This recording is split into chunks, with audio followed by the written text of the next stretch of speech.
like it or do you dislike it? And then also, what is your favorite color of car? Leave a comment below.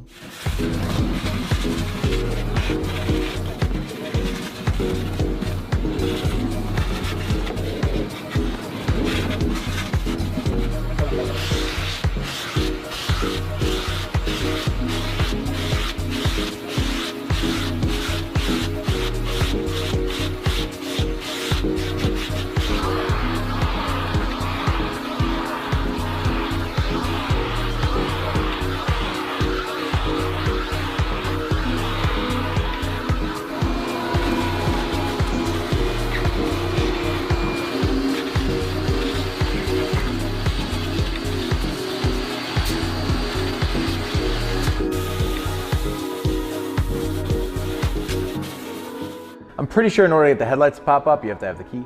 We don't have a key. So we're just gonna